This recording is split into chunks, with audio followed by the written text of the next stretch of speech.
Congratulations, you've begun building your community. You have your first 100 fans. Welcome to training day. A fan doesn't become a consumer by chance. The truth is, by not selling to your fans early, you're training them not to support you and to simply be bystanders and admirers only of your art. I've seen artists with hit #1 songs at radio drop their first piece of merch and nobody buys it. But I've also seen artists who have never touched radio sell millions in merch. The difference is one trained their fans from the beginning to support them monetarily, and they did it by selling things of great value to the fans. The secret is, if it's valuable to you, it'll be valuable to the fan.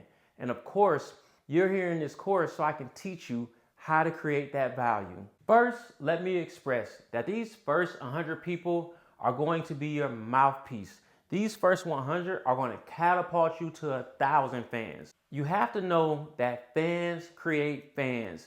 If you engage with these first 100 and you add value to them, what they're going to do is they're going to run out and they're going to tell everybody about you and what you have going on.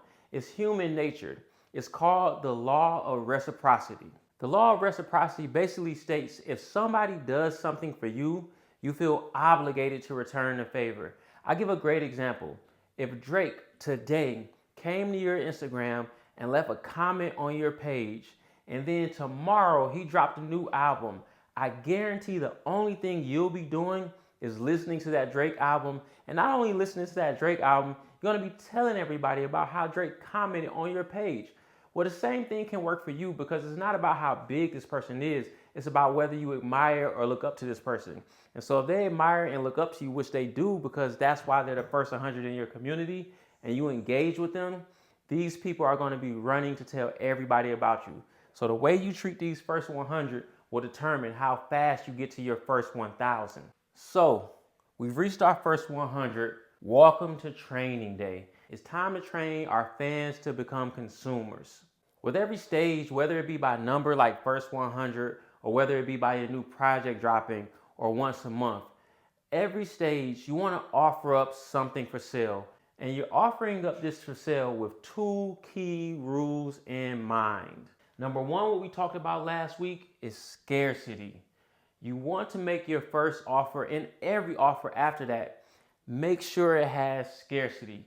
So for example, if there are only 100 people in my community, I want to sell something maybe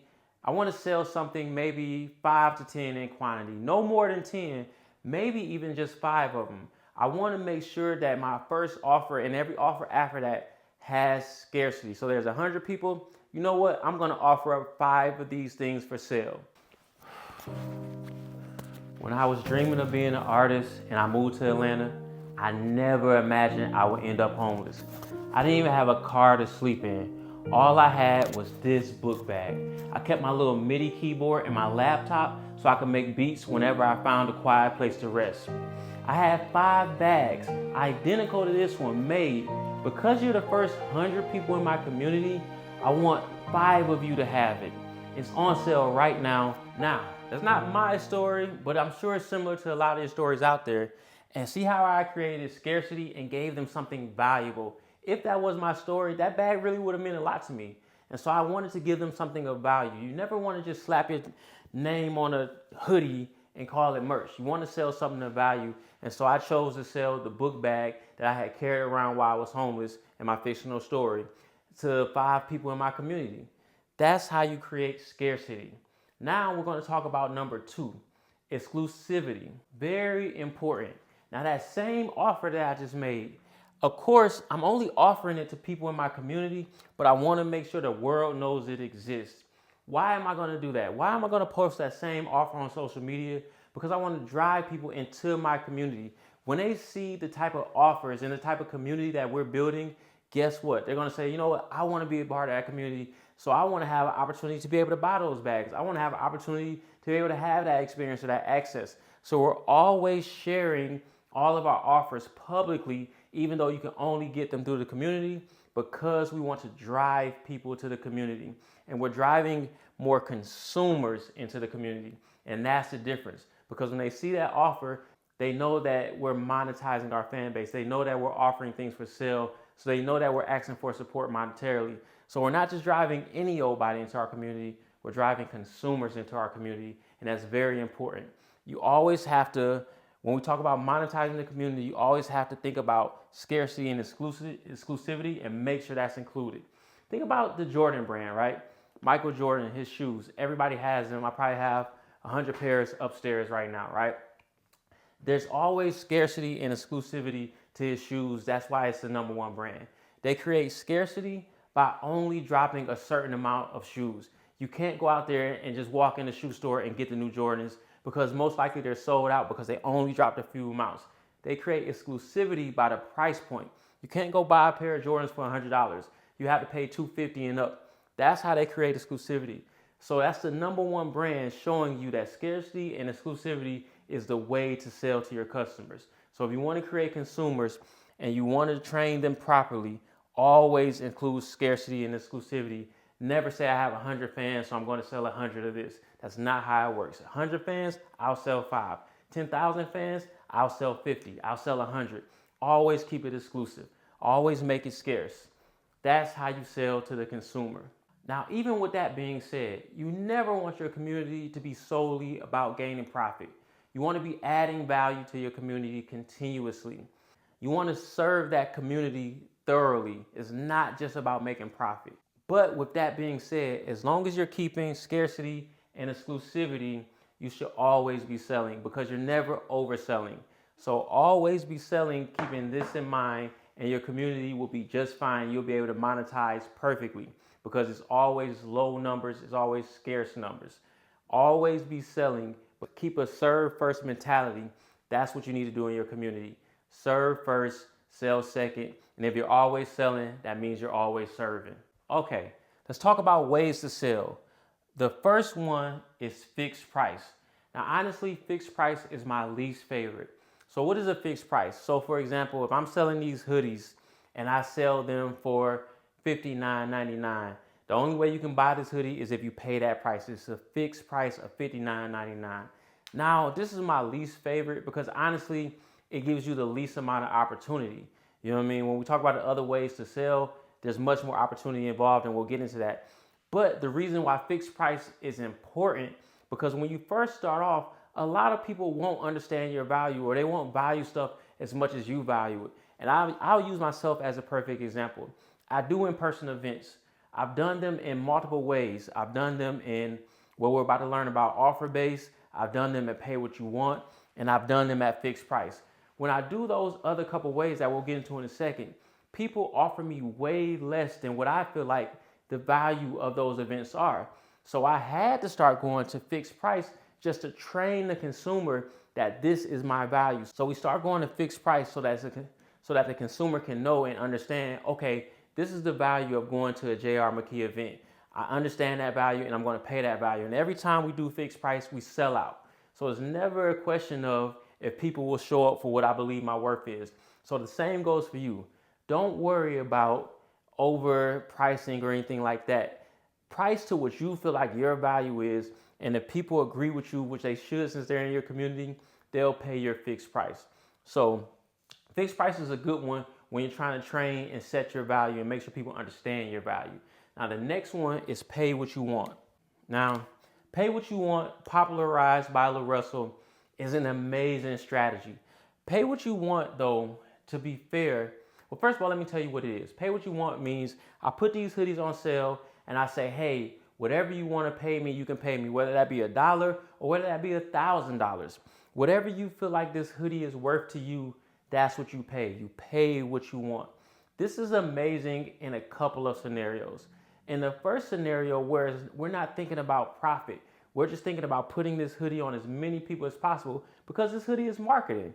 The more people wearing this hoodie, the more people understand and know about my brand. So I don't mind doing pay what you want because I want to get it out there to the world. You can pay me $1 for it. To me, that's $1 I got for marketing.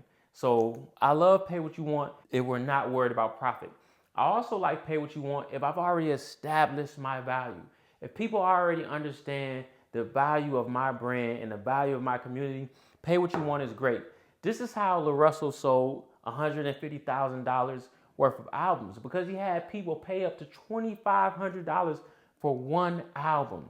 Now, obviously, they understood that they're paying $2,500 for an album of music.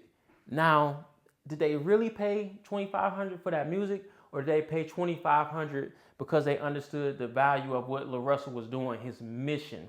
That's why the mission is so important, and that's why you always have to put your mission and your message out there. They paid $2,500 to support the mission. So if people understand your value and they understand your mission, pay what you want is a great option, because people will really open up their wallets to support your mission, your value system, and support your purpose.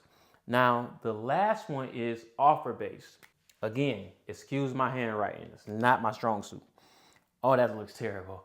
Offer-based. Offer-based is by far my favorite, because when you're working with a low number of people, you can maximize your money by doing offer-based. So for example, when I said I'm going to sell those 5 book bags to my first 100 people, if I had picked a fixed price, let's say $50, I would have made $250. If I had did pay what you want, it would have really been first come, first serve. The first 5 people to put in their whatever they wanted to make, whatever they wanted to pay would have got the book bag, right? So I probably wouldn't pick pay what you want, because I could end up making $5. 5 people could have gave me $1 for it. Now, if I did offer-based, this is the strongest one for this scenario, because offer-based means that make me an offer. So if all 100 of those people made me an offer, I can go in and I can pick the offers I want to pick. So let's say if 4 out of those 100 people had offered me $100, and then because I want to be generous and I want to serve my community, I gave the 5th one to somebody who offered me $1. So I made $401, as opposed to this fixed price of $50 would have made $250. I get to maximize my earnings by using offer-based. This is very valuable when it comes to touring, when it comes to anything. So imagine we're talking about B cities like Birmingham and Charlotte, not the A cities like New York. A city like New York, hey man, I can sell 500 tickets, but a B city like a Charlotte, I might only be able to do 200 tickets, but because I did them offer-based and 1,000 people in that city offered me tickets, most likely I can pick 175 really strong offers that would have been more than a fixed price. So I end up making, instead of making, let's say a 200-seater, I probably would have made $2,500, but because I did that 200-seater offer-based, I made $7,500. And so offer-based offers me the most flexibility. It is my favorite one. I love selling things offer-based. I'm not mad at pay what you want. Again, if my mission is to get it out there, or people just really understand my value in my mission, pay what you want is a great option, because I also want to serve my community. Pay what you want is the best for serving your community, because some people don't have that expensive number to pay you. And so pay what you want is great for serving your community, and fixed price is great for training your community. So these are the ways to sell. So when we talk about monetizing our community, when we get to our first 100 or whatever milestone we want to pick, we need to start by training them. We need to offer our first offer, and every offer after that with scarcity and exclusivity. And then I would say my first offer should be offer-based, because it offers me the most flexibility and the highest potential earning. But if I'm not going to do offer-based, I'm definitely going to do fixed price, because I want to make sure that I set my value and people understand and are trained to understand my value. So that is how we monetize our community. And I really want to talk to you about this Thursday. I know you guys are going to have tons of questions. So please tune into the live Thursday. And then we're going to get into what next month's course is going to be about. Every month, we're going to be bringing you a different course. This month was about community, where we learned why community was so important, how to build community, and how to monetize that community. So tune in Thursday to learn next month's course. I'll see you guys Thursday. I can't wait to join your community. Oh, make sure you tell people about this community. Again, this is shared information, which means you should share it with somebody. Get other people to join this community. I need you guys to be my mouthpiece. Tell people we're in here, we're learning, we're being educated, we're figuring out the how-to, and we're networking.